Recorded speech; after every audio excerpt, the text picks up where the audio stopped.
Je suis factrice et je gagne 620 € par mois. Je travaille comme aide-soignante.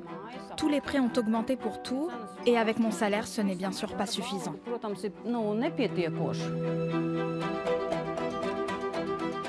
Le salaire minimum a récemment augmenté dans toute l'Europe. En Lettonie, cette hausse atteint 24% en 2023, la plus importante de l'Union européenne. Mais est-ce suffisant pour faire face au coût de la vie qui augmente ?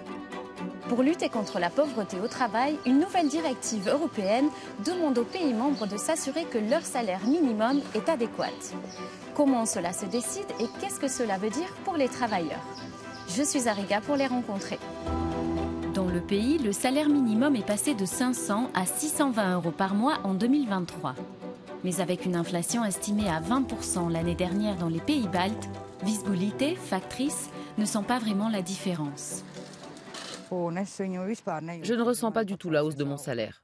Les prix ont beaucoup augmenté pour tout, y compris la nourriture. Comme nous sommes deux avec mon mari pour l'instant, nous pouvons payer les factures, mais c'est difficile. Impossible de survivre si j'étais seule. Après des discussions entre les syndicats, les employeurs et le gouvernement, aucun compromis n'a été trouvé pour fixer un salaire minimum adéquat, laissant la décision au Parlement. Martins, économiste pour les syndicats de Lettonie, aurait souhaité une hausse plus importante. Nous sommes heureux qu'il ait été augmenté car les négociations ont été très difficiles. Actuellement, le salaire moyen en Lettonie ces dernières années est de 1 400 €. Notre objectif est que le salaire minimum dépasse les 700 €. La nouvelle directive propose aux États membres d'utiliser comme valeur de référence 60% du salaire médian ou 50% du salaire moyen pour établir un salaire minimum plus équilibré. Ce minimum reste l'un des plus bas en Europe, où il existe de grandes disparités entre les pays à cause de marchés du travail et de revenus très différents. Comment sont fixés les salaires minimums dans l'Union européenne? Voici notre cours accéléré. Les règles relatives au salaire minimum ne sont pas les mêmes dans toute l'Union européenne. Dans la plupart des pays, les niveaux de salaire sont fixés par la loi. Dans les autres pays, les minima sont arrêtés par des accords syndicaux.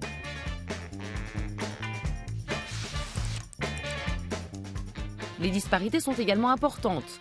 Le salaire minimum mensuel est de 2 387 € au Luxembourg, 1 981 € en Allemagne, 620 € en Lettonie, 399 € en Bulgarie. Une nouvelle directive européenne poursuit deux objectifs. Garantir un salaire minimum adéquat pour que chaque travailleur ait un niveau de vie décent, favoriser l'accès à la négociation collective. La garantie d'un salaire minimum adéquat est particulièrement importante pour les femmes, les travailleurs migrants et les personnes peu qualifiées.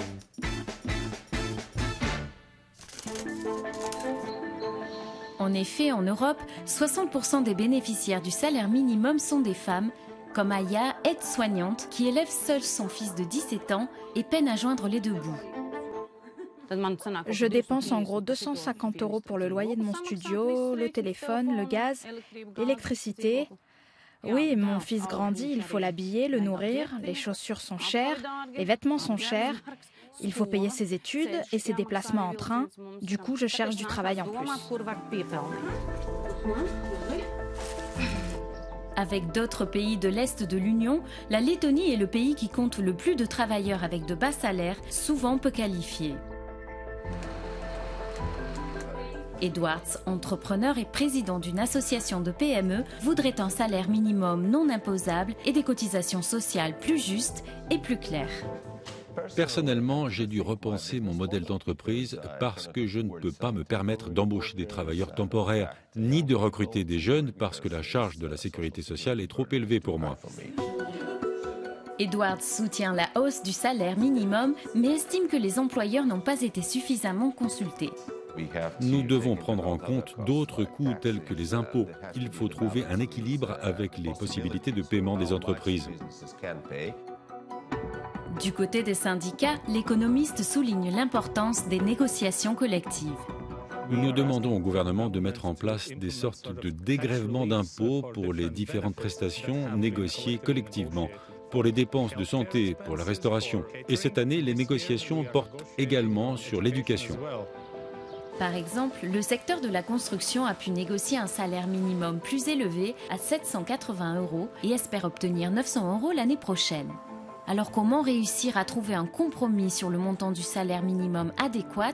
Je m'adresse à la ministre des Affaires sociales en charge du travail, Evika Silina. Il était absolument clair que nous devions faire quelque chose parce que notre salaire minimum était trop bas par rapport à celui des États baltes.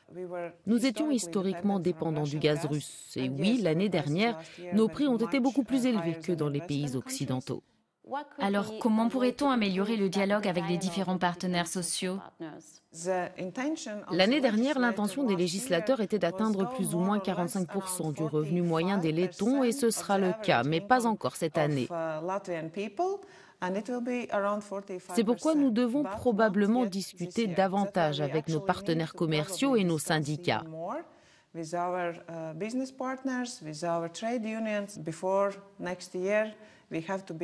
Avant l'année prochaine, nous devons être sûrs qu'il y aura un consensus mutuel afin que nous puissions aller beaucoup plus loin.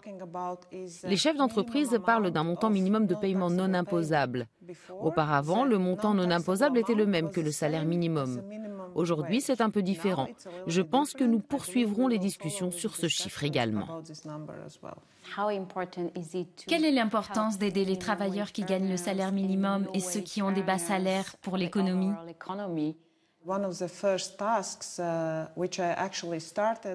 L'une des premières tâches que j'ai entreprises concerne les personnes à faible revenu, qui bénéficieront de prestations sociales plus importantes et pourront être aidées à payer leur logement, entre autres.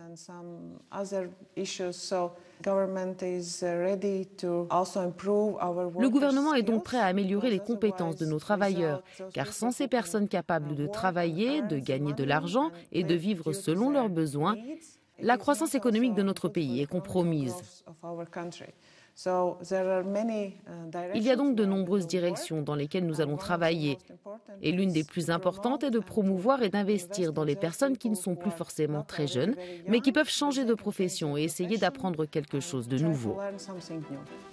Thank you so much. Thank you. Les négociations collectives, l'étude de l'impact économique et des besoins des travailleurs, 3 outils mis en avant par l'agence Eurofound pour que chaque pays membre puisse définir son salaire minimum, garantissant une vie décente à chaque travailleur européen en toutes circonstances.